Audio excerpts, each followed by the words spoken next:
there's no way that like the mods in r/DC Comics for friggin' Bendis AMA are going to allow there to be questions like, how come you ruined Superman? Wait, Bendis is doing an AMA? He's going to be doing an AMA in r/DC Comics. When? Let me see. It's soon. I don't know if it's today. I'm sure the chat knows before I will, but... What are you guys going to ask him? Like, we got to ask him a question. Oh, I'm not going. Like, I know what's up. Hey, what would you ask him, Joel? Man, that's a rough one. It doesn't matter because welcome to the weekly poll! Okay. He didn't say shut up. He did say what. No, he didn't. It doesn't matter. That's fine. You know, he was going full like classic Dwayne the Rock Johnson. Exactly! It doesn't matter what your name is, Joel. I was giving you like a wrestling moment, Joel. I liked it. I appreciate that. Oh, Benny's cutting a sick promo on him tonight. Oh. It pulled up Joel's flights information. All right, welcome to the weekly poll, guys. This is the show that we host every other Tuesday right here at twitch.tv/eligible where me, and also known as the comic historian on the YouTube space, Sal, who's known as Comic Pop, and Joel, who's known as Caped Joel, sit here and talk about all the comic book news, the pop culture news, and stuff that is going on. Now, you may be wondering, why is the screen weird today? Why is Benny huge and everyone else is like tiny? It's not because I have a complex, but I do. I feel I'm better than everyone. But that's besides the point. Skype's caught myself. Skype's stupid new system does not allow me to put 3 cameras side by side. Instead, Skype wants to be like, we'll make it look good for you. It looks like trash. Skype, you suck balls. And the only reason we're not on Discord is because Joel lives in Canada. Yeah. And that's not a dodge, by the way. That's a legitimate thing where it's like you can't have 3 calls and one of them be international and have it. Apparently not on Discord. And on Skype, they're like, oh, no, you can't put 3 cameras side by side, which is what would look good and normal to a normal human being. No, we're going to make it all panel out weird and stupid. So, yep. Thanks. And Skype never used to be that way as the most annoying thing. It's actually gotten worse with every sequential update. It's so bad. Like, if someone could just come up with something that works internationally, we will switch. Yeah. All right, guys. So, this is the show. How you all doing today? We had a sub. The sub came from SR Polar Bear. Hey. What is this? Golf I like Club. that name. Welcome to the stream. Yes, my little golf clap. Yes, thank you. I feel like I need to sit away because of the way that this camera looks. There, I'll just sit back here. But then how am I going to play video games on the side? Yeah. All right. Got some room here. Oh, there we go. Games are working. We're good. We're fine. Hey, fam. All right. So, anyway, what's new? we got a lot of shows to talk about. Hulu announced all the animated series. Let's talk about that. Netflix canceled all their series. Let's talk about that. Although I don't know what more we're going to say about that. Umbrella Academy came out, and I did finally watch the first episode. Loved it. Doom Patrol came out, and what the hell? Where was this quality of Titans? Blew me away. Yeah, exactly. So we have a lot of shows to talk about in general, and then we also have DCeased, Tom Taylor's zombie epic for DC coming out very soon. Yeah. And we have some controversial stuff to talk about, but Joel doesn't like that stuff. So, because he's Canadian, they're nice about everything, we don't discuss those. Oh, yeah. So where do you want to start, Sal? I'll let you take point. Which show do you want to talk about? Let's do some shows. Let's talk about some shows. Yeah, well, like which one though? Let's do the elephant in the room. Netflix. All right. It's officially done. We all saw it coming, but it's official now. There's no more us speculating that this is going to be a thing. This is actually done. They're dead. Yeah, there's no more asterisk where it's like, okay, well, we don't know about Jessica Jones or Punisher. No, it's all dead. It's all done. For the record, I do want to state, I felt that anybody who really thought Jessica Jones and Punisher were going to survive really just doesn't understand how marketing and companies work. The height of wishful thinking. Yeah, it was very wishful thinking because I'm like, why would they cancel Daredevil, Luke Cage? Iron Fist makes sense, but why would they cancel Daredevil and Luke Cage to keep Punisher and Jessica Jones? If you were going to keep the popular ones, wouldn't you at least keep Daredevil and Punisher and that like those? You'd think.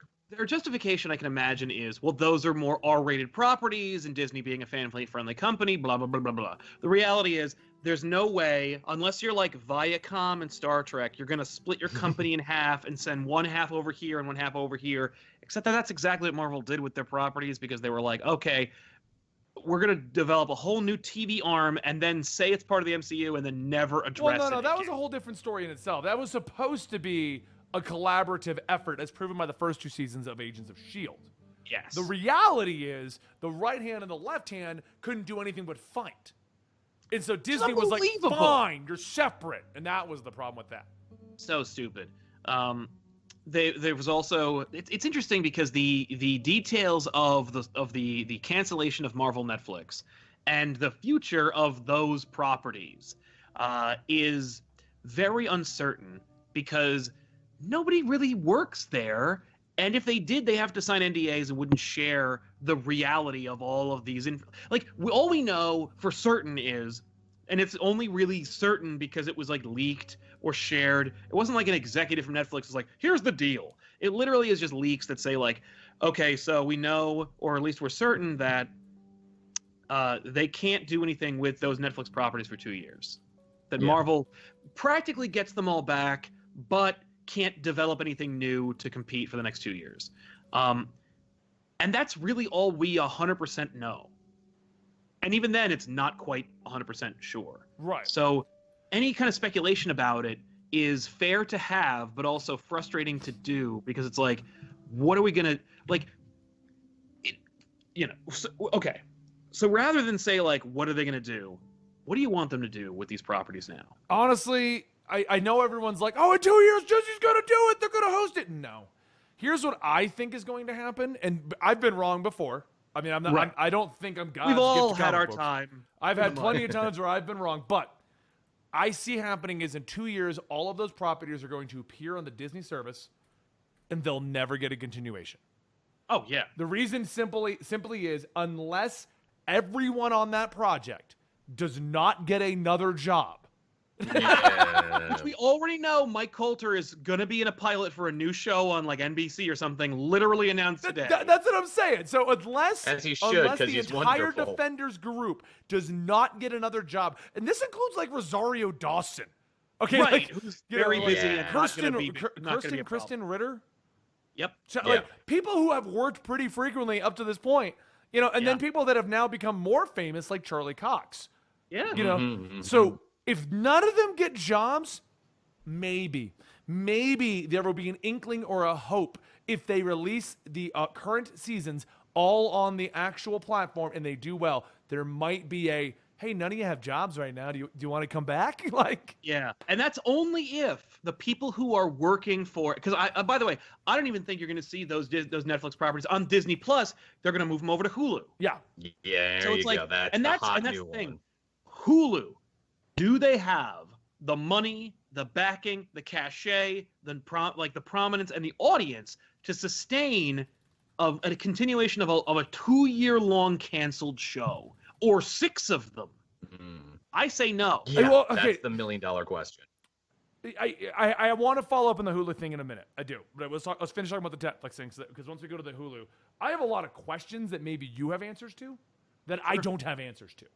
I don't think any of us do really have true, real answers, but we should speculate on it anyway because it's fun. Oh, I know. Yeah, isn't that what the show is? Like, Jeff the greatest literally minds has in certainly comic book said. YouTubedom, that's us, come together. Oh, And yeah. for the record, Oh, it's no only doubt. the 3 of us. No one else, other than Tiffany. Oh, We'll no. allow Tiffany to be in the greatest minds. Yeah. I'll allow Our it. console is now just you, me, Tiffany, and Joel, and you all know who I'm forgetting. Oh. You know, Jeff Loeb has been quite vocal because obviously he's the TV guy at Marvel, Just like, and he's why? been saying that. I know, right? I'm always surprised when they bring up his name. Like, oh yeah, that's where Jeff Loeb went, isn't it? It's also like he's the one thing that that Feige and everybody can't work with. Get the hell rid of him. Hold on. Worry about, you know what? Faust is in our council as well. So it's Faust, Tiffany, Joel, Sal, and me. The other Right, individual sending decided to love move on wherever with his he life and is. get a real life. With the rest of us are staying at 16. Yeah. Sal, Yeah. yes, I want to be 16. I've always wanted to be 16. They were good years, damn it. They were horrible years, but I'll take it anyway.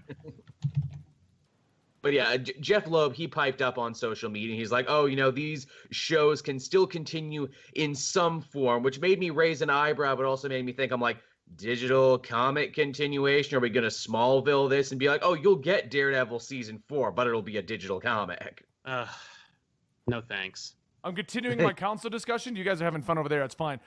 No, Caitlin is not invited to the council. We're taking Faust in first. Yeah. We only have room for seniority. one eccentric, multicolored hair person. That's Faust.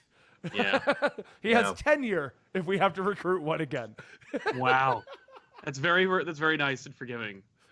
Just let and him, we'll get and Rob will have a key to the council.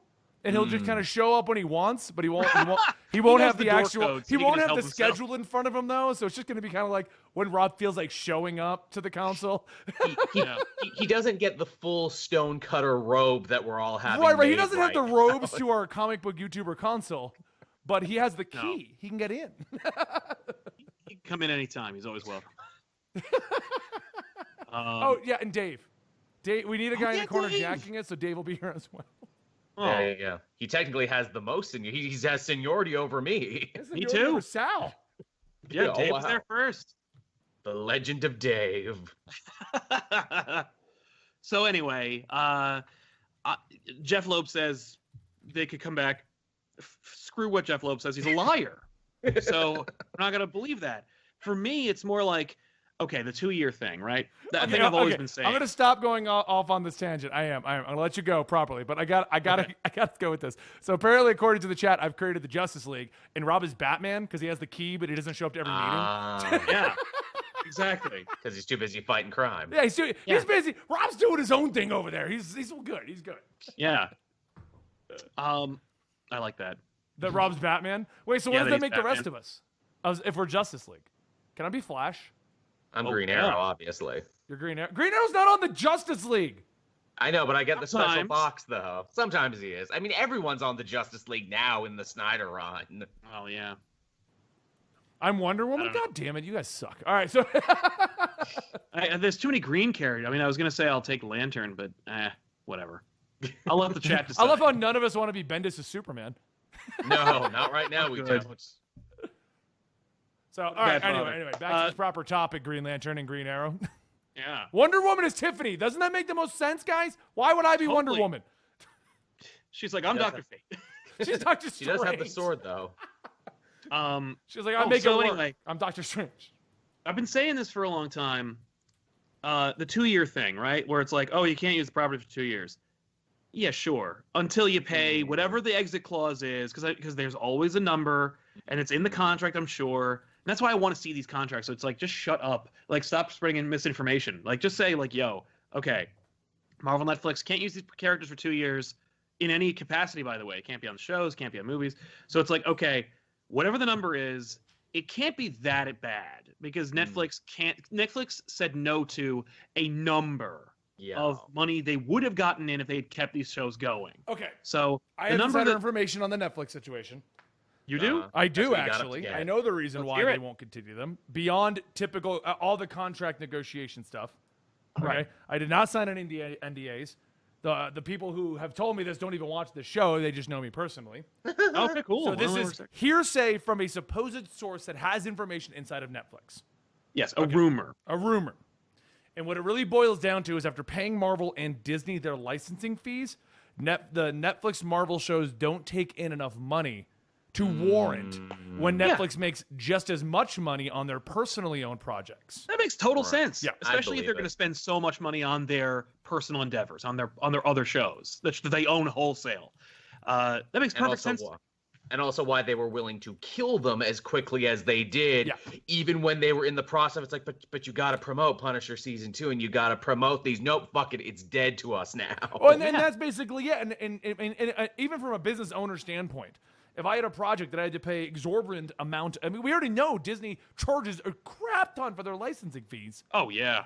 If I had to pay a ton to a company and I make just as much money doing my own project with things that I own, like House of Cards and Umbrella Academy and all these things that I've Orange is bought the the New rights Black. to, and I don't have the license. Why am I Stranger getting into Things. stuff, especially when, and this, from what my source tells me, you're also making a competing platform with me. And So Now, if you're gonna why am compete I with gonna me, I'm not build gonna up pay this you brand to for you, rent basically? your shit. No, it's total. You're totally right. My point is just like Mike Coulter, Charlie Cox, Deborah Ann Wool, John Bernthal. These are all names of people who have been in movies, who are known properties. They're good brands and fine actors. Vincent D'Onofrio. These are actors that could easily fold into MCU territory. Yep. Hell, if Hulu was like, if Disney was like, no, I'm playing the long game. We do like these properties as TV shows. Like, obviously, you're not necessarily going to fit Jessica Jones in with the Avengers. It'd be fun and great, but they don't necessarily mesh as well as, say, a Daredevil into a Spider-Man movie. So what you do is you split them. You go, okay, Luke Cage, Daredevil, you're up. You're in the MCU now. The other shows, they stay TV shows or dead. And it's like, and you pay the fees for just a handful of them, right? You pay the contract breach fees for Charlie Cox Daredevil, for John Bernthal Punisher, for Mike Coulter Luke Cage. Let me ask you this, though. You fold them into the movies. No, I agree with you on that. What is the incentive to pay a breach of contract fee? The incentive for me, and the only reason why I say pay the fee, is because 2 years is a long time for Hollywood because of the uncertainty of the marketplace. They're like, everybody's talking about the superhero bubble. Now, Disneyland is building practically a Marvel Studios land on top of Bugs Life. Clearly, they're in it for the long game. They don't think it's a bubble. But Hollywood people think that like everything is kind of like cyclical and in waves and like has a half-life. So it's like for 2 years, you're like, okay, I'm not going to do anything Daredevil related in the MCU for 2 years. Well, let me ask you this, or I could pay think about $2 this million. real quick, Sal. As much as us hardcore fans like Daredevil, Punisher, and things like that, like I hate to say it, but they're nobodies. They can't sell a comic to save their goddamn life. The only reason that they're popular right now is because of your Netflix shows. They never got rolled into the MCU. They never got rolled into Agents of S.H.I.E.L.D. in that universe. Well, those properties, the properties that became TV shows were originally roped up in contract bullshit when they did the licensing back when Marvel went bankrupt. So like Daredevil, Fox just screwed up and couldn't make a Daredevil movie, and so they lost the rights to Daredevil. That was the one that they actually believed was a property that could be salient. The rest of them, they were kind of like, whatever. You know, if you want to watch a Punisher movie, we need street level people. Well, and I agree, and I like street level characters. I watched all the first seasons, and the only reason why I didn't even watch the continuation is not because of a lack of I don't like the characters. It's because you just knew they were I'm not dead. a huge fan of Netflix's style of giving you a whole binge watchable show in an instance. I prefer getting a couple episodes here and there, so I feel like I'm keeping up. So I mean, but that's a different argument in itself. What I'm stating is, no one knows who they are at all. Yeah, no one did really know who they are. And even to this day, it's not like Daredevil is now a top-selling comic book. It's not like Iron Fist is a top-selling comic book. These are still superheroes that exist entirely because of a Netflix series, which did okay and made headlines when they hit season 1, but has not been even getting close to headlines since season 2 and 3. Oh, no, you're right. If you don't follow the comic book world, you barely even know these things existed at this point.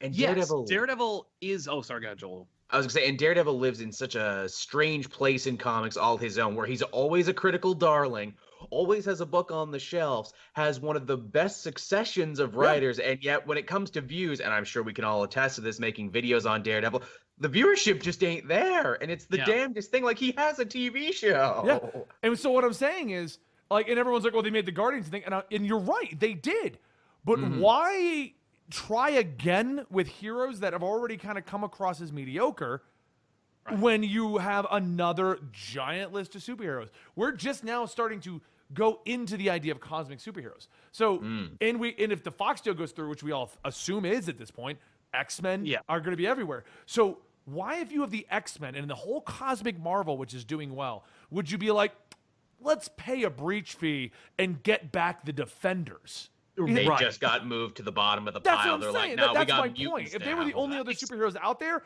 yes, pay the breach fee. We need them, but we don't. You're right. We have a lot more things to work with here. That's a great point, because the Marvel Phase 4, 5 is going to take 2 to 5 to 10 years, right? So like, it makes sense now that they have Fantastic Four and X-Men for them to go, we'll get to Daredevil. My personal reason for paying the fee is because if you are a limitlessly successful and incredibly well-stocked company like Disney, don't allow anything to go to chance. Pay the fee to just have it. And if you don't use it, mazel tov. But if you can use it now. Then explain to me why we don't have Hulk. Full rights to the Hulk. I think it has everything to do with just being cheap. And the lack of cooperation from Universal. See, if they're willing to do Defenders, give us Hulk. You cannot tell me Disney's execs aren't sitting there going, a Hulk movie will never sell. Oh, no. They know it will now, but they weren't sure then when it didn't the first time. That I will also say with Universal, it requires cooperation. Netflix threw away Daredevil and the Defenders and said, didn't the Edward Norton Hulk do well? It did all right. It did fine, but it didn't do Iron Man. It didn't do Avengers, and the hype was not there for Hulk.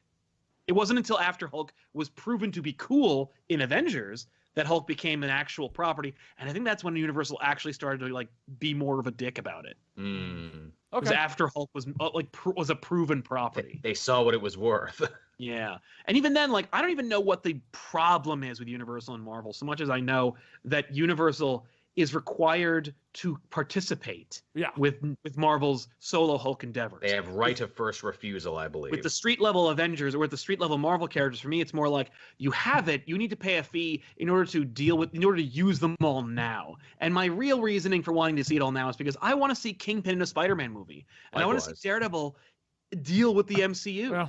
I want to see those things, even if it's just Kingpin. But it's got to be Vincent D'Onofrio. Yeah, but okay, here you go. I will argue against your paying the breach again. So the breach is already rolling. It already isn't a full 2 years. Yeah. Spider-Man movies take about 2 years to make. That's true. By the time they make a movie that has Vincent D'Onofrio's Kingpin potentially, they'll have him back. It's not going to matter. Right. Now, if they have a plan, and of course it requires Sony, and that's another whole different animal, but I feel like the Sony deal is very different from the Fox or the Universal deals, because if you looked, when X-Men was with Fox, Marvel was like, kill the X-Men, stop publishing books, don't make backpacks, all that shit. But with Sony, when they made Venom, new Venom series, new Venom events, Venom everywhere. I know there's X-Men fans out there, but X-Men have proven to not be as popular as they once were. And I think that you're right. I think there is a new deal that they get Spider-Man, and you have to stop ignoring stuff we're making. I think that was part of the deal, which makes sense, and hence why Sony's like, we're doing Black Cat, we're doing this, we're doing that, because now you part of the deal. So Marvel, you can use your biggest superhero finally, but you have to stop ignoring us. Right. Now, if that's the case, listen, I'm fine with everybody working together. I mean, and especially because, I don't necessarily care about Morbius. So you want to make a solo Morbius movie, knock yourself out. You want to make a Night Watch movie, knock yourself out. But just don't ruin what we have. Don't be okay, well, you can't use Doc Ock. You know what I mean? Right. So, I mean, a year ago, I would have said a solo Morbius movie, a solo Black Cat was going to be shit. But I think they proved with Venom. If Venom is strong enough to not need Spider-Man. Yeah, thank you, Seth. What was that? It's still shitty, but it makes money. No, hold on. Venom was good. But what I'm saying is, regardless of your opinions on the individual moments in the movie and the CG and things like that, what they did prove is that Venom is strong enough to hold a movie down. Yes, a single movie. Right. Venom is so as strong, good. Why is the movie so empty? I'd say Venom is as good as Mortal Kombat, the first movie. That was amazing. I really enjoyed in 1995. But that being said, but listen, so you actually make a very good point, and I will concede to that point that I'm even willing to wait the 2 years without complaint, if I got some kind of inkling of somebody, if Feige said this, let's say people ask if Feige, they stop him on the red carpet at Endgame, and they're like, what about Daredevil? What about blah, blah, blah? And he goes, 2 years isn't that long in movie making, in the movie business. And honestly, if we were going to make a Daredevil movie, wouldn't it make sense to get Charlie Cox, wink, and then just walk away? okay, at least then we can be happy with the idea that they're gonna keep the talent we like. Like, I'm excited for a Daredevil movie. I think it would be really cool, especially in the MCU. But like, I know better now. Like, I want that Daredevil Right. as a movie project. You want the badass 11 episode fights the ninjas, long story arc. I mean, like, honestly, when Cap, Thor, and Iron Man go away, like, I want Mike Coulter, Luke Cage, New Avengers. That'd be nice. And I think you could make it work. Yeah. Without it being so esoteric that no one would watch it. They go, who's the black guy? Like, I think it would be fine. Well, it would be a nice way too for them after, maybe they've done their cosmic chapter. It's like, well, that was fun. We've done space, we've done far out stuff. Let's come in space. We got to go back to the street. That's Marvel. Marvel is in the gutter, New York. Yeah, which I do find it weird that Guardians is blowing up as well as it is, and Marvel's all about cosmic lately. But I agree with you. Totally. I agree. It's very street level. Marvel's whole thing, Marvel versus DC. DC's gods among men. Literally, the title from Injustice is the epitome of what DC Comics is. And Marvel is all about, hey, you could be Spider-Man. And that's the difference. That's the big difference between DC and Marvel. You have the gods among men, and you have the street level, I could be Spider-Man if a spider bit me and it was radioactive, and this was actually not going to kill me. But I mean, like, if you look at Into the Spider-Verse, it's the most epic. It's the most epic, cosmic, small, quiet, intimate, personal street level movie I've ever seen in my life. Like, it's amazing, isn't it? But it just highlights what works about Marvel. But anyway, I think I've made my point, and I concede to yours. Okay. I'm just saying 2 years is not that long, and it's not like we need them right now. But and it's already begun. Like, the clock's already ticking. It's already started. Yeah, I mean, the Kingpin situation. When did they cancel Daredevil? Like 3 months ago, I think. Yeah, it was like 3 months ago. Yeah, it makes sense. So if they were to come out of it, like, let's say the Far From Home does amazing. We'll then get news of another Spider-Man movie coming out. And imagine, Sal, how hyped you would be. They announce the title, they promote it, they tell you the villain, it's somebody dumb, and you're like, whatever. They made Mysterio, and they made, Doc Ock do well. And who was in the first one? Not Doc Ock, Vulture. They made them do really well. And then, like, on the trailer, 3 months before the movie comes out, Kingpin. Oh no, I am on board. Like, I don't think they'd put Kingpin as the trailer. I think they'd be like, he's not cool enough, like, it's not flashy enough. But like, after, I think we're building towards, like, Spider-Man 3 is going to be Sinister Six.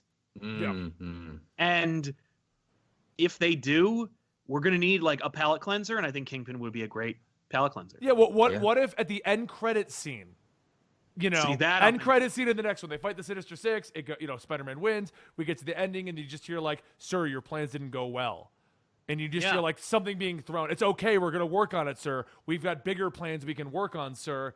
And then it just pans to him, and he turns around, and he's like, give me your classic Kingpin Spider-Man call. Like, he's wearing his ascot. He's full Kingpin. I'm in. Yeah. Yeah, they should totally steal a page from the old 90s cartoon and be like, yes, I broke you out of jail. I'm funding you secretly from behind the scenes. Exactly. Go, my sinister Insidious Six. And then you get the Kingpin movie in 4 years, but now he's back in the circle. Right. That's fine with me. I'm down. Like, and you're right. 2 years, not too long. I've been waiting forever for these movies anyway. I can wait a little longer. Well, let's amp it up. Imagine how hyped you would be if the end credits scene showed Kingpin freaking out about Spider-Man, and then on the balcony you see Daredevil, Charlie Cox, and he's like, "No, that's so and he's like, I gotta warn the kid." Yeah, that's so unreasonable. I'm not even gonna get hyped about it. I think that's so awesome.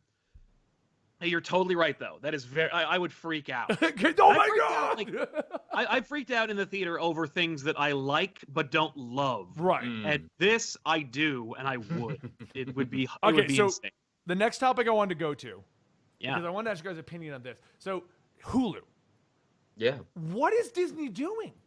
Why do they have their own platform coming out? They're letting Netflix end them due to money instead of making it a sweeter pot. And instead of being like, all right, cool, we got it all now. It's all ours. No one's going to mess with it.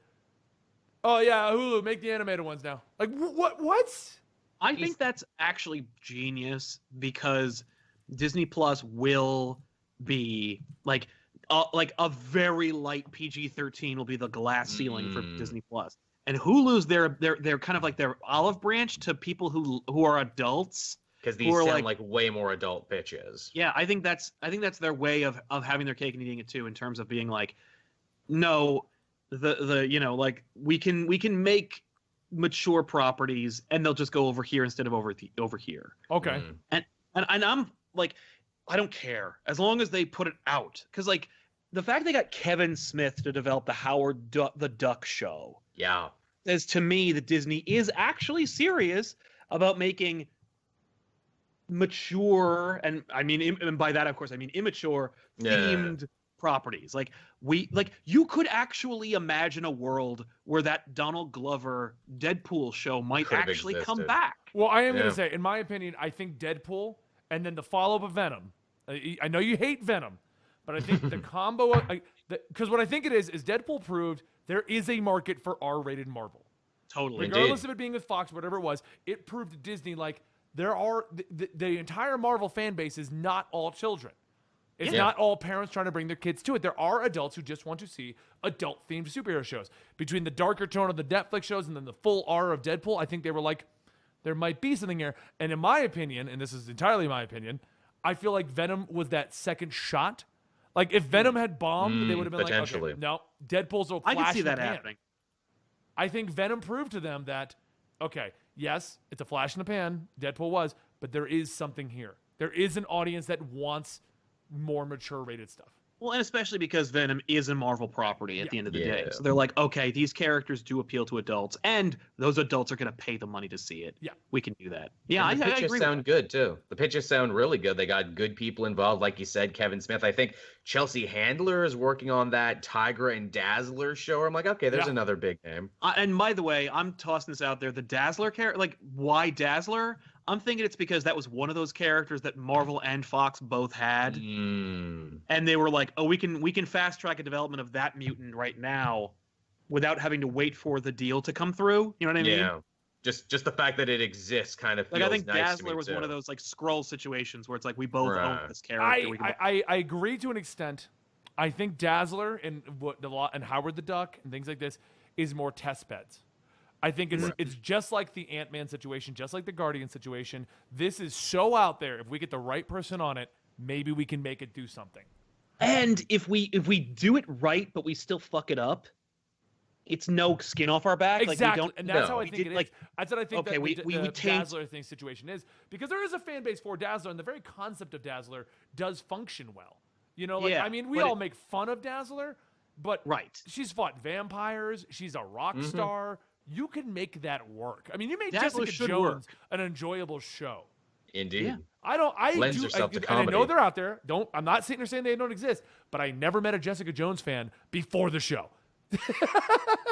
I mean, no, I didn't know any fans of Jessica Jones. Right.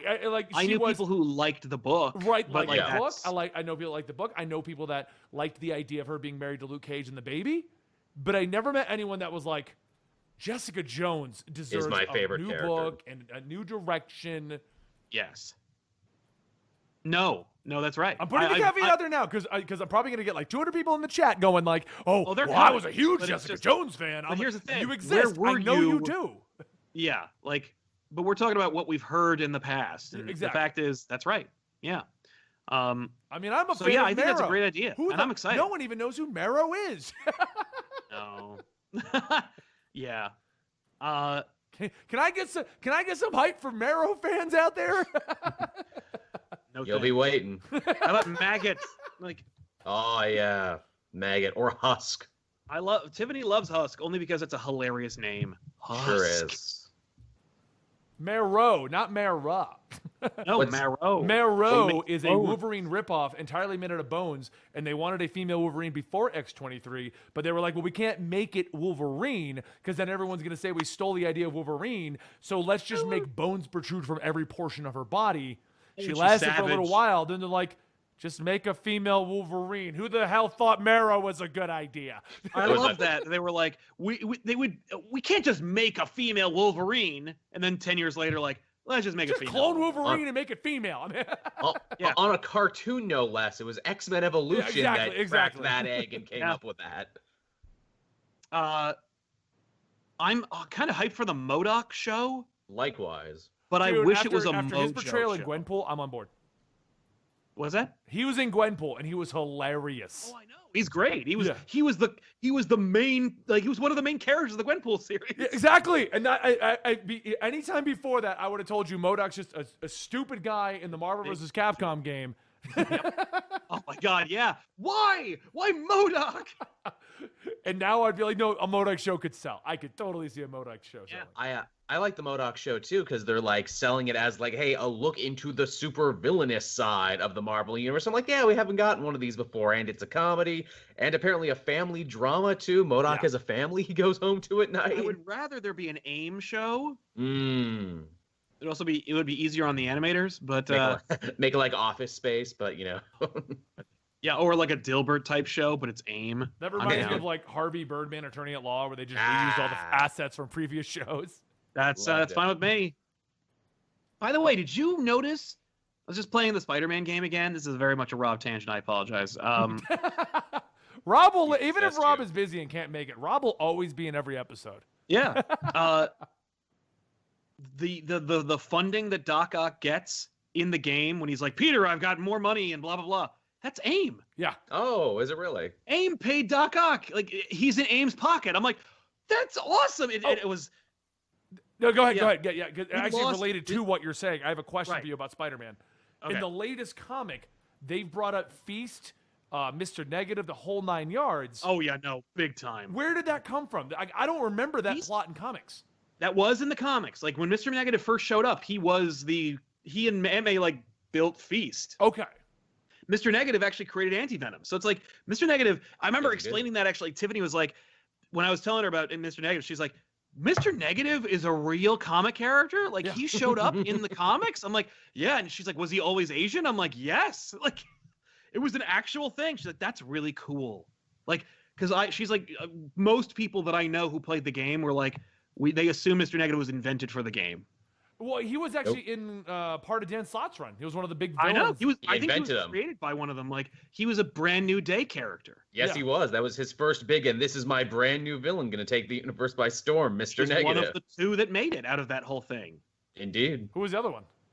I guess Anti-Venom. I mean, except that was basically Eddie Brock. But like, they just killed off Anti-Venom. They made him Flash Thompson and just murdered him. So yeah, it wasn't Driver or Drive or Overdrive or whatever the hell his name was. he gets to show up in comedy bits though in Superior. Or Menace, that awful female goblin character. Mr. Negative worked.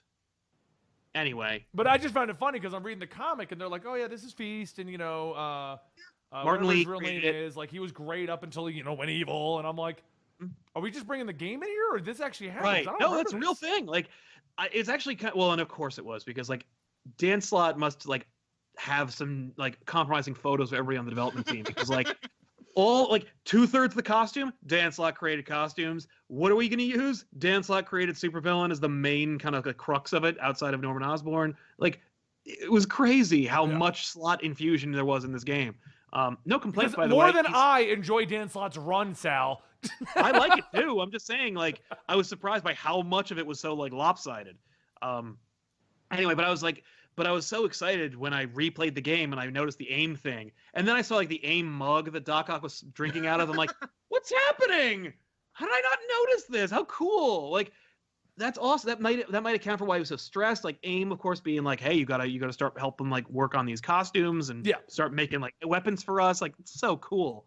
I'm like, that's so awesome. How genius. Anyway.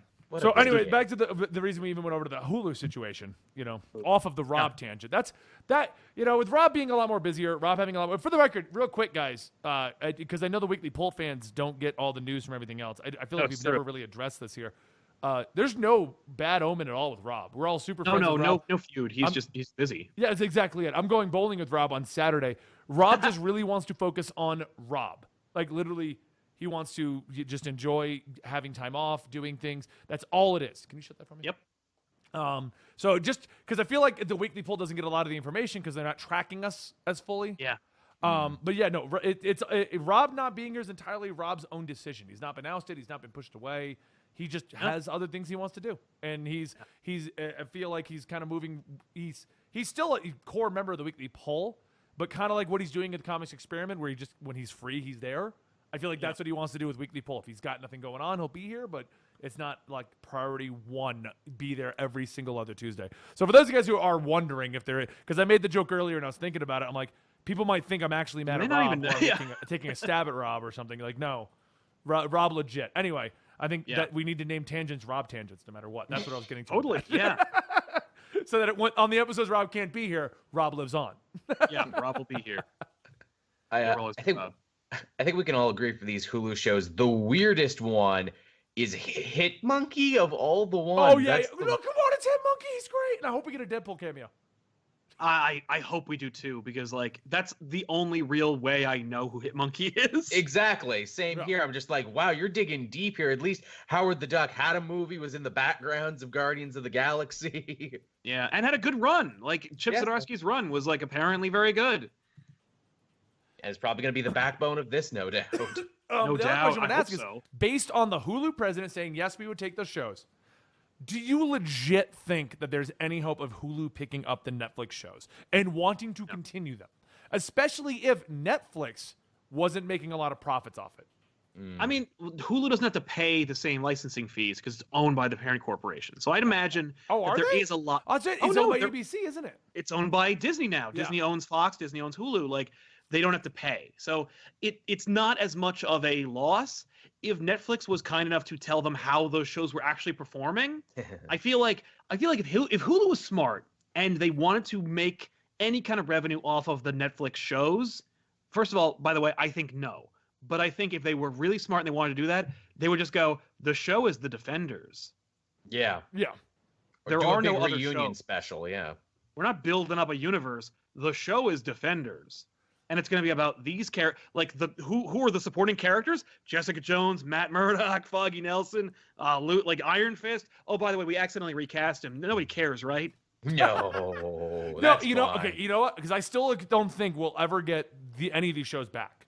Truly back. No, I think you're right. I could see, once the deals are over, Hulu doing a made-for-TV movie, like another Defenders thing, not a 6-issue episode thing. Because you can probably get the whole cast together for a TV movie, for a 2-hour movie or something. Yeah, which I'm fine with. You know what else would be funny too? If Hulu went the other way completely, they're like, well, we could bring back Daredevil, but let me tell you about our new friend Moon Knight, and we could bring back Luke Cage. Okay, let me ask you this about then. our friend Rage. If you had to pick between getting the Defenders or getting shows about Moon Knight and other characters that are obscure street-level heroes, would you take it or would you go back with Defenders? If Hulu was like, we can afford one of the other guys, 4 new street-level heroes, the Defenders, seasons 4.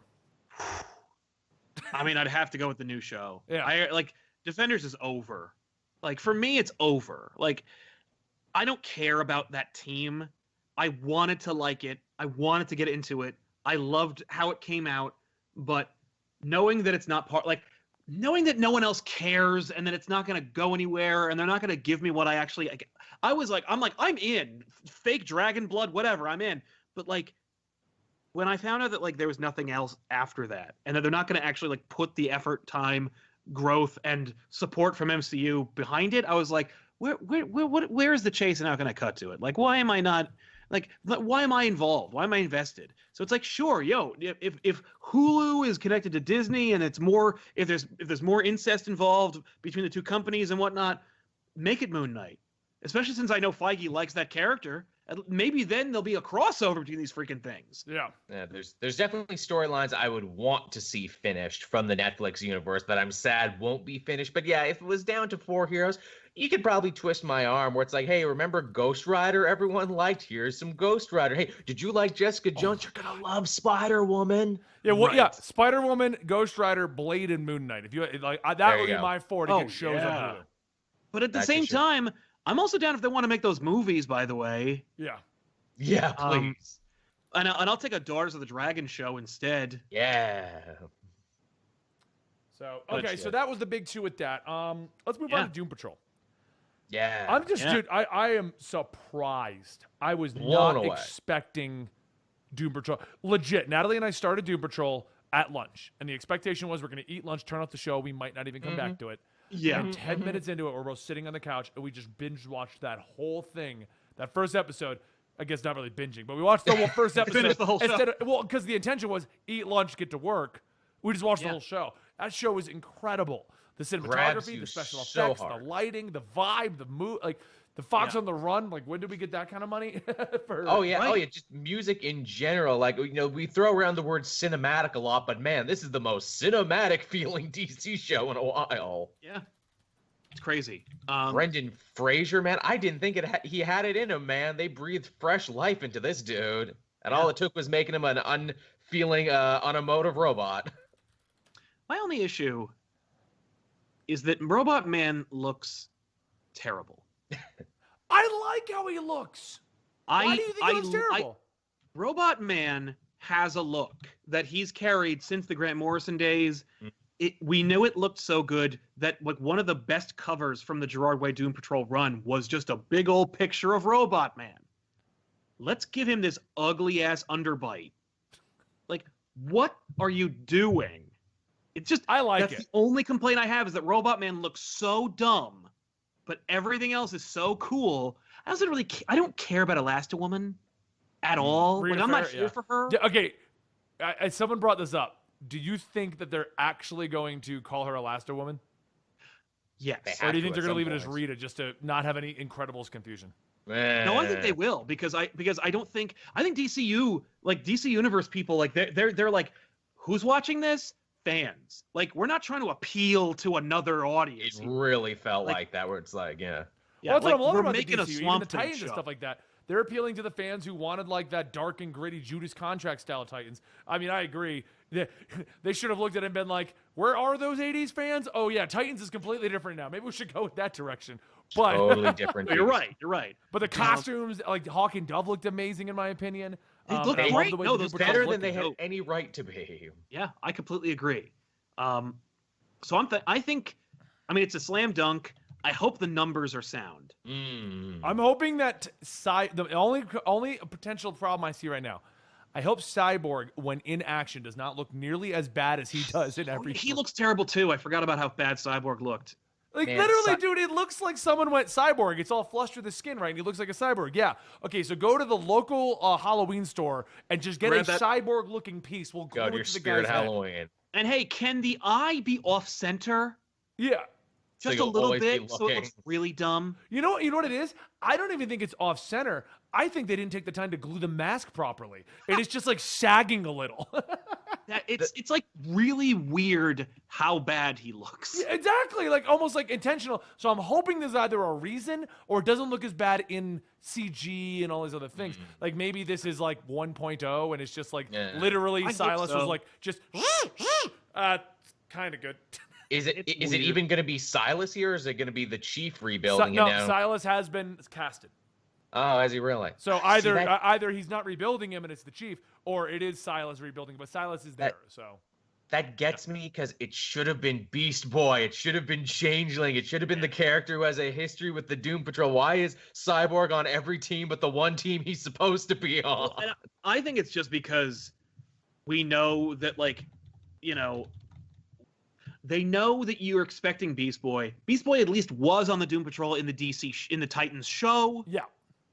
And they're just like, the reality is, we already have Beast Boy over there.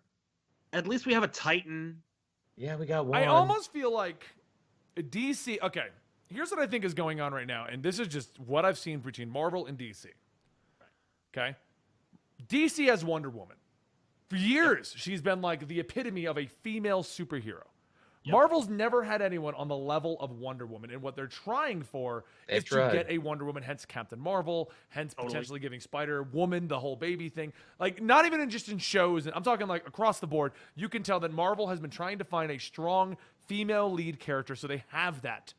Yep. Vice versa, DC seems to not have a very strong black superhero other than Jon Stewart, and they feel he's a like Green Lantern. and the He's just a problem Green internally DC's like, well, you can't have just a White Lantern and a Black. We got to have like a black superhero. He can't just be the same powers as the white guy. There's also Icon, but we don't technically own him, well, so what we I'm can't saying really is, use I him. feel like DC has been looking for that black superhero in Cyborg and Black Lightning, because I feel like the two of them just feel like they've been forced into a lot of comics and shows. Now with the Black Lightning situation, it's working out very well. He's doing very well in his show. People like him. You know, like personally, for me, I feel like there's a black superhero that is kind of prominent in the DC universe.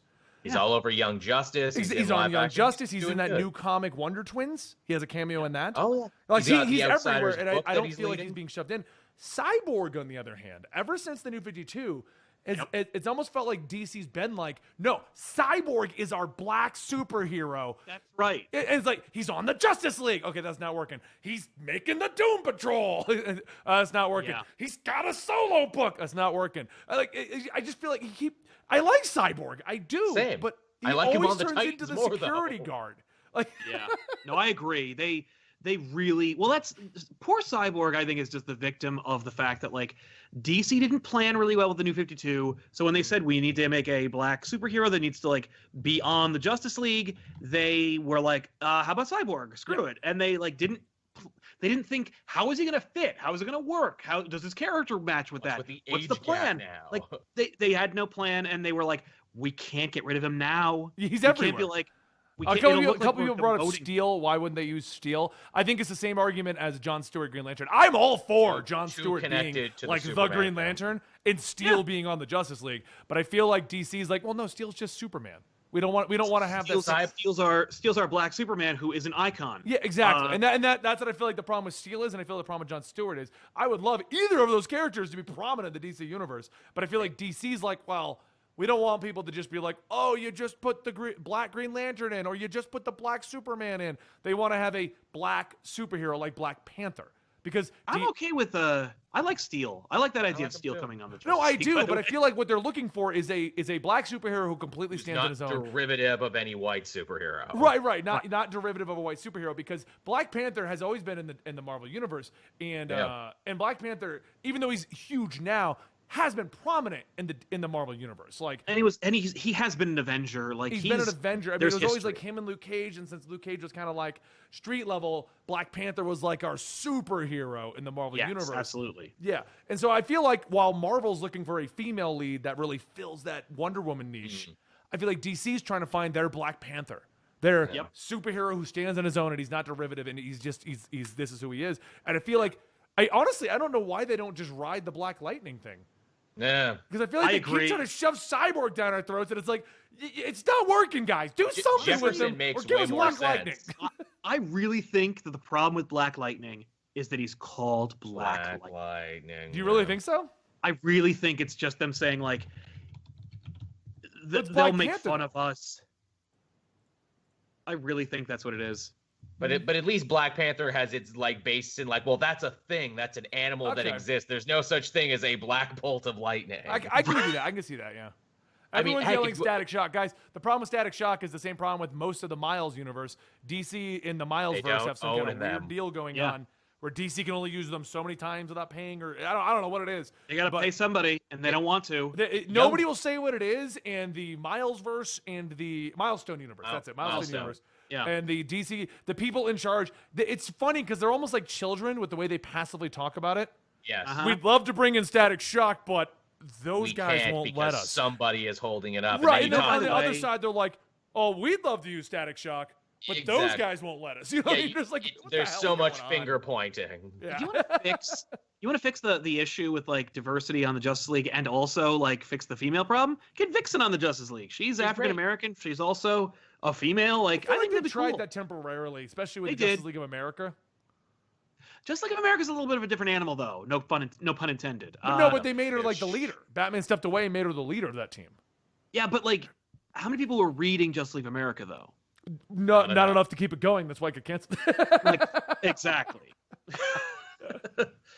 But yeah. Thank you so much, Chris PR3, for that subscription right here at the Twitch channel, twitch.tv/eligible-monster. But yeah, Doom Patrol. If getting back to like Doom Patrol, if we want to talk about that, if we want to wrap that up, or let's put a go back button to on Doom Patrol. I mean, I feel like today's been a fun episode. I'm having a blast. Yeah, right. No, it's We got theory crafting. We got accurate facts. We got no research done before the show. This is great. Just firing on all cylinders. That's right. I think this, when people were talking about like, oh shit, is DC Universe in trouble? It's like, oh no, I think it actually might work. Okay, this is the weirdest part about DC Universe, because DC Universe, it's pretty well known now. They did not hit the numbers they're looking for. But here's the weird part. That when they did things like already announce the sequel to Titans and already put on Doom Patrol, it wasn't like they put on Doom Patrol and that was like the last bastion. They put on Doom Patrol, a Harley Quinn cartoon, and Swamp Thing. They knew what they were getting into when they started this. They could have very easily been like, DC Universe, we're bringing you a Superman show, a Batman show, a Green Lantern show, our own version of The Flash. They could have come out the gate, all cylinders firing with a Gatling gun of content, and they chose not to. I don't know what the reason is, but they're definitely doing better than everyone is speculating. Because there's no way that they're going to keep doing these things if it was a loss. No, it's true. I think that the reason why they did that was because Stargirl has a show. Also, Stargirl. Yeah, I think that's really just them going like the reality is like we are trying to prove that DC is actually is a proven property. Like we make like franchises. Yeah.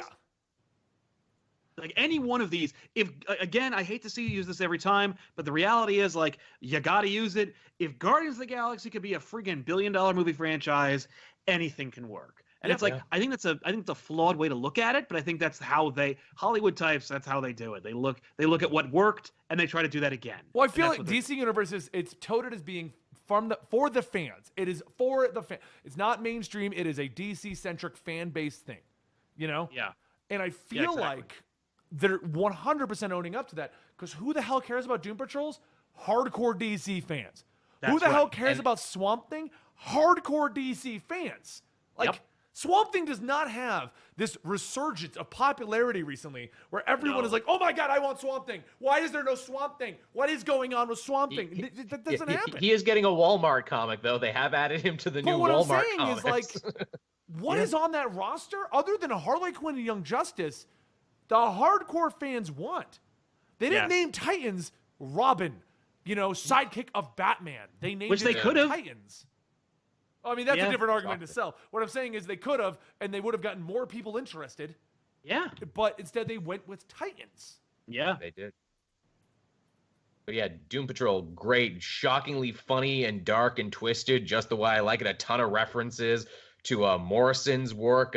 Excellent casting, man. Alan Tudyk just kills it. If it was not for his narration, I don't think the show would have been anywhere near as good. His narration is wonderful. I mean, like, when they announced that he was going to play Mr. Nobody, it was like, oh, well, then you're good. Like, see, it was Tim Dalton and Alan Tudyk for me. I'm like, oh, shit. You got a show. Yeah. Legitimately. But, yeah. Okay, has anyone...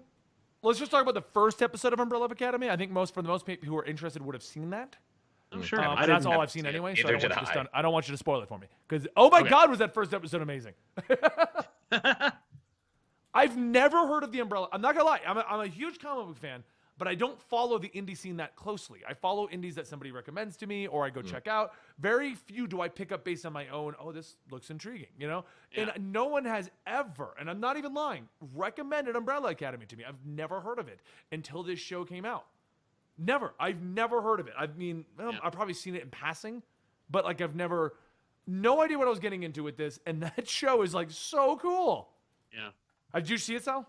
I have not. I've heard good things. I'm waiting to, like, obviously Tiffany's going to be the person to watch that show before me. Oh yeah, that is 100% a Tiffany show. Yeah, like for example, like Tiffany digs Deadly Class, another like indie property that is like made into a show. So, I can't weigh in intelligently on the subject. Unfortunately, I'm sorry. Have you seen it, Joel, or am I the only one that even watched it? You're the only one who's seen it. I saw the trailer. The trailer looked badass. The trailer definitely made me want to watch, but it's funny. Stylistically and thematically, it was kind of close to Doom Patrol, and I had a moment this week of like, what show of weirdos in a mansion do I watch first? I don't know. Umbrella Academy comes across more as the X-Men. That's what it basically comes across. But instead of instead of like a whole entire school of people, it's just the X-Men. And like the show's basic. The first episode is the Professor Xavier style character who raised these kids to be who they are now, has passed away. So they're all coming together for the first time in like 15 years. And, shenanigans ensue. So cool. it's surprisingly really good. If you got some time, if you've seen Happy on Netflix, which, by the way, is goddamn amazing. Another comic that I never read the comic for. I saw the show, and I'm like, I got to read this freaking comic. This thing's amazing. Yeah, Maloney's great. Yeah. It's Morrison. Another Morrison work, exactly. But Umbrella Academy is 100% worth the watch if you've got your Netflix subscription.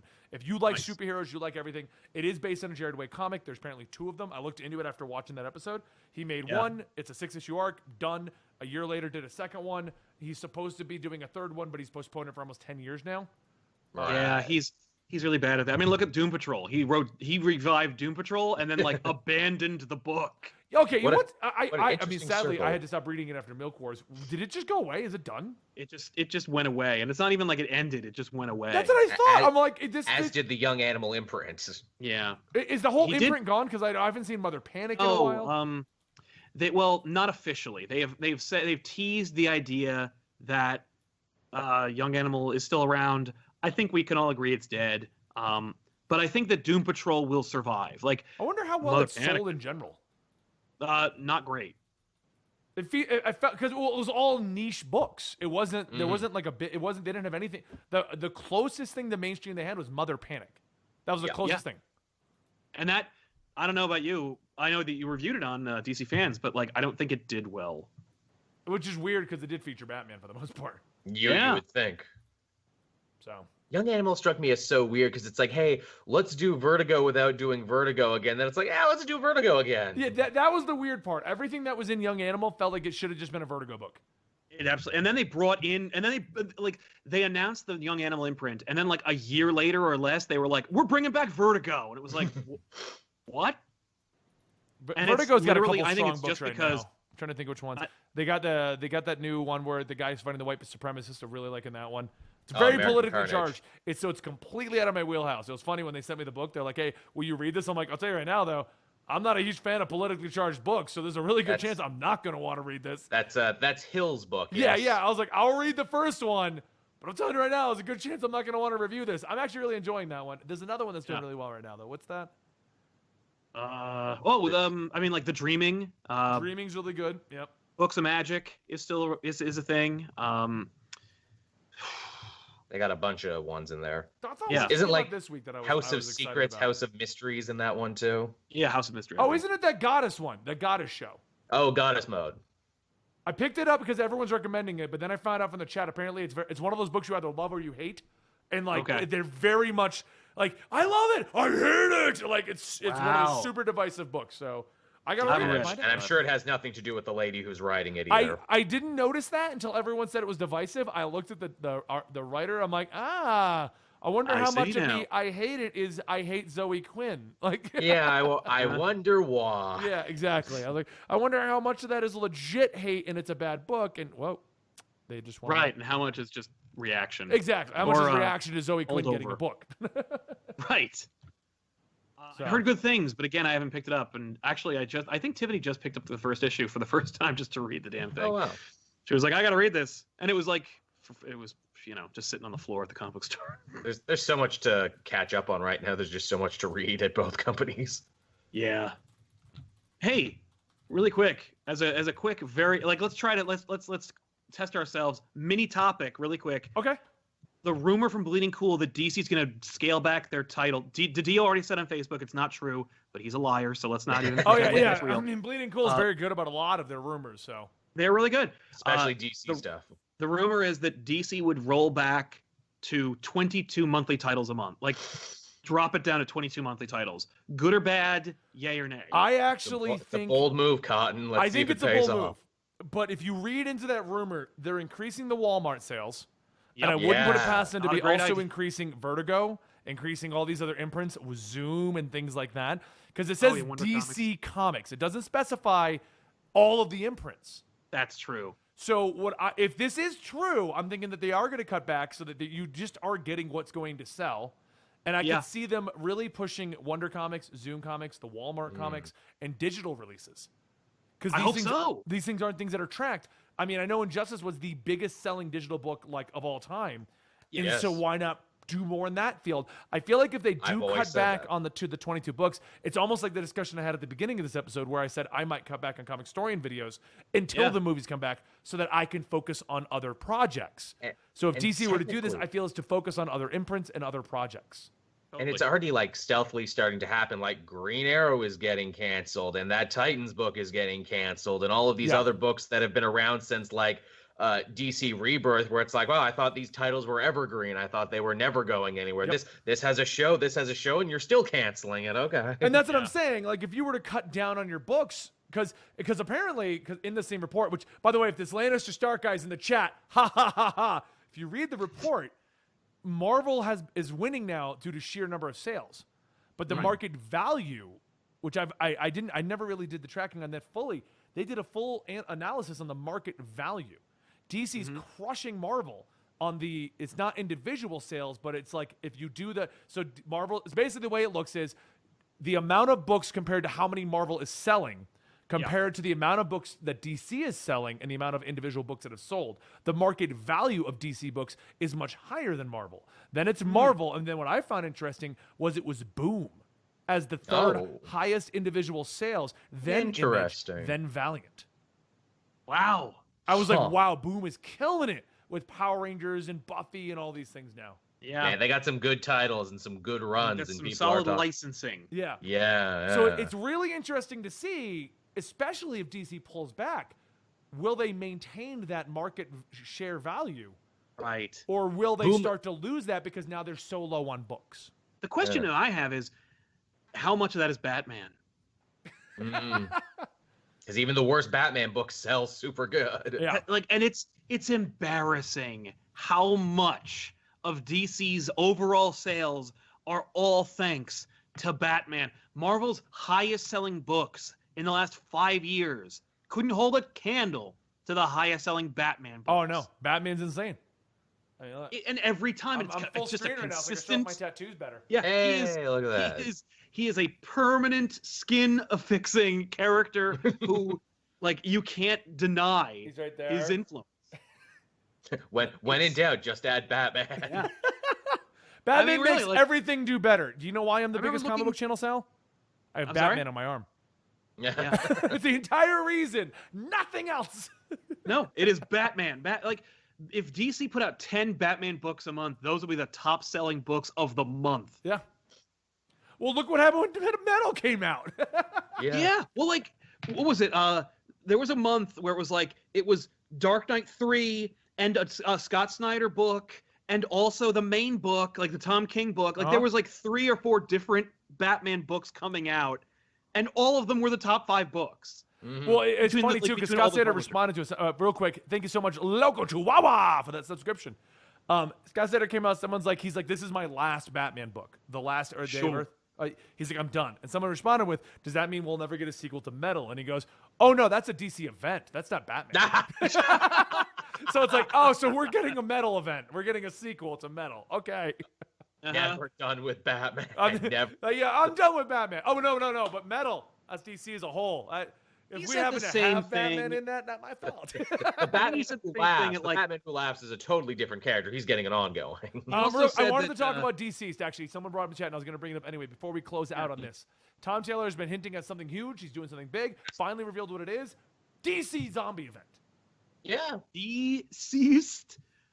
Brilliant title. In all honesty, first off, the title's brilliant. Secondly, I think this is a brilliant move on DC's part because one of the most revered books in the last 20 years of Marvel, one that sells like crazy, people still request more of, is Marvel Zombies. Yep. And Marvel just tried a couple sequels with bad writers and bad superheroes because I think they were trying to do that thing where it's like, Marvel Zombies did really well 1 through 3. Get rid of all the known names, put in things like Machine Man. And you're Machine Man. Why didn't Marvel Zombies 5 sell? Because it was Machine Man. Yeah. Well, they thought they could get by by just doing the title. Just be like Marvel Zombies 5. Yeah, The exactly. other thing is, don't call it Marvel Zombies 9. Like, no one's gonna go see Friday the 13th 26. Like, because they're gonna go, how many friggin' ones are these? Like, no, Marvel Zombies, cool subtext, like, or subtitle. That's all you need. Like, don't number them after a certain number. After 3, drop it. Yeah. Well, and not even that. Just do Marvel Zombies and spin-offs. Marvel Zombies Ghost Rider, Marvel Zombies Machine Man, if you want to do that. Anyway, it hasn't been around in like 10 years. And no, DC's Secret never done Wars a true... Marvel Zombies was great. Oh, what was it? Yeah, it was. Secret Wars Marvel Zombies? Yeah. Marvel Zombies is just great in general. But what I'm saying is DC's closest thing they've ever done was that one Halloween special where the Flash got the virus and then spread it around the world instantly. Yeah. Well, I thought it was. I thought that the closest thing was Blackest Night. Was that was Also DC. that. Which is also a huge selling book. So it's like... Love that one. But this is straight up. Like, I remember, like, yeah, this is straight up straight up zombie movie. Yeah. Like, but in a comic. Now, maybe you can shed some light on this. Is it in continuity or is it its own thing?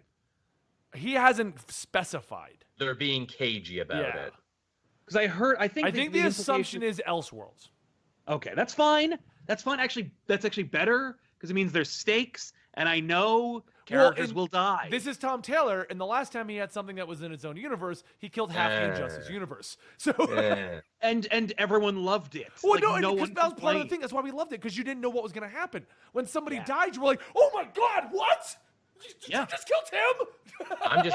I'm just happy too that they're finally tapping Tom Taylor, because again, you know, he did so much good work with you for Injustice, and yet you never gave him a marquee title, you never gave him anything. Yeah.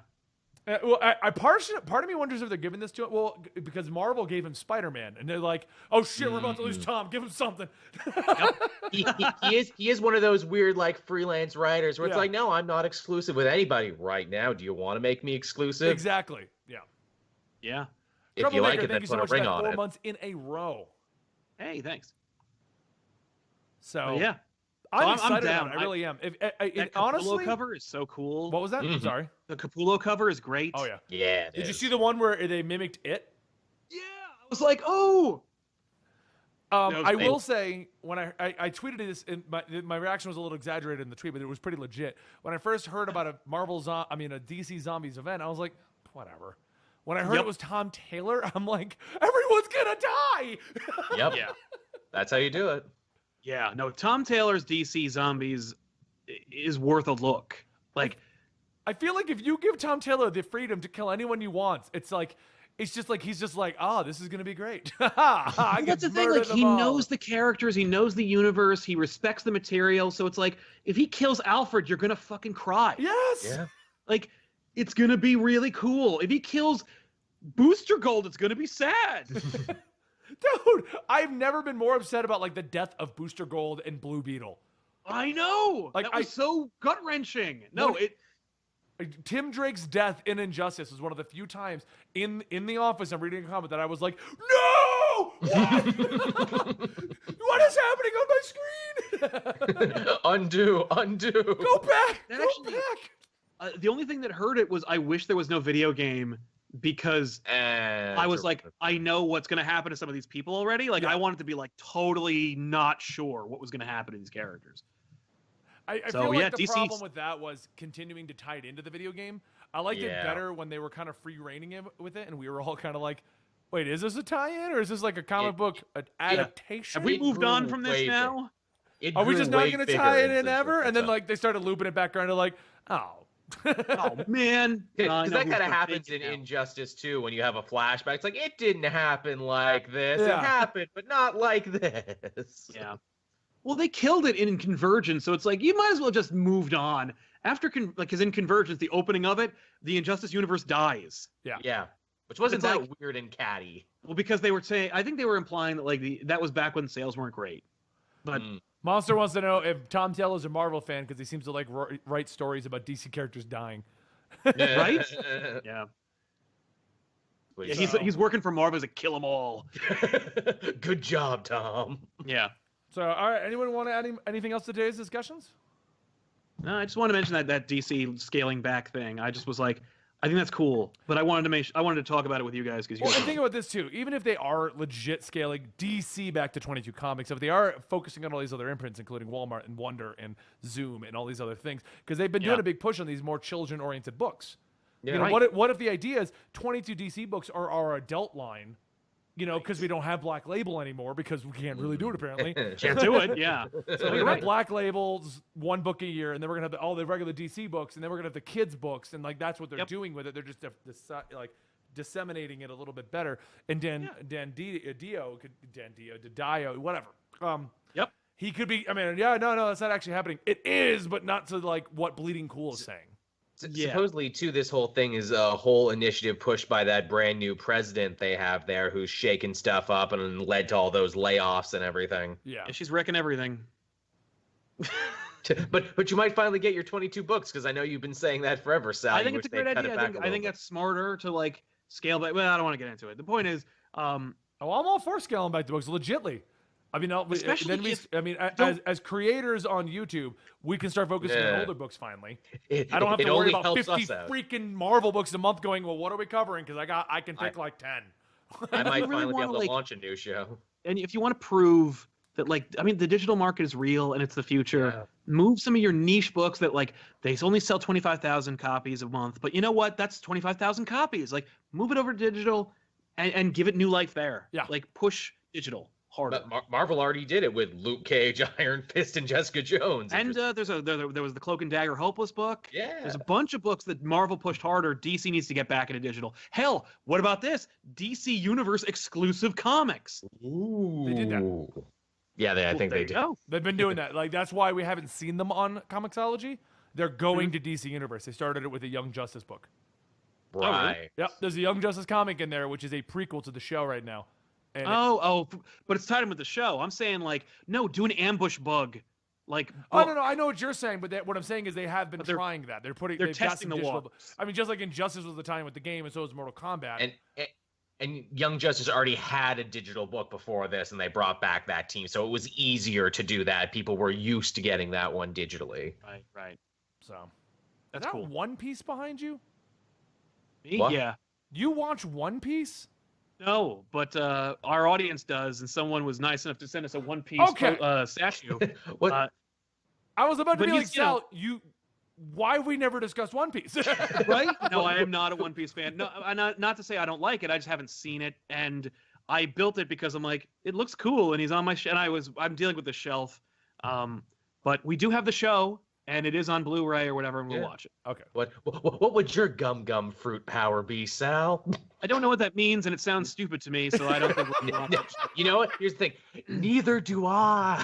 All right, well, let's go ahead and wrap up this words. episode, guys. This is the weekly poll. We air it every other Tuesday here on our Twitch channel, twitch.tv/eligiblemonster. It's been going on for 5 years now, and it'll never go away. And it'll never end. It'll never end. I personally, we moved away from the concepts of turning it into a business a while ago. We've just been showing up as friends to chat about stuff for the last 2 years. So yeah, you guys like it, so exactly, we have fun doing it, and you guys seem to enjoy watching it. So I'm Benny. I run a channel called Comic Historian on YouTube. That is Sal from Comic Pop, and that is Joel from Cave to Joel. 3 of the best comic book YouTubers out there. I can add a 3 more in there. Rob from Comics Explained, Comic Drake, Orem from Orem's Corner. I guess Eris from Variant, but we all like him. But anyway, guys, thank you so much for joining us today. As far as this stream goes, we'll be live on Thursday with Comics Experiment, and then as far as weekly poll goes, we'll be back in 2 weeks. I think timeline-wise, I may have seen Captain Marvel by then, so I'll give you a spoiler-free review of it. Yay! Lucky. What was that yay for? You got to enjoy it. I'm excited. I'm just saying, yay, that's gonna happen. All right, guys, we will see you in 2 weeks, or I'll see you in 2 days. Your call. Either way, thank you for joining us today, and don't forget to follow everyone on their appropriate social medias and on their YouTubes. Thank you, and see you next time. Oh yeah. Oh yeah, Caitlin too.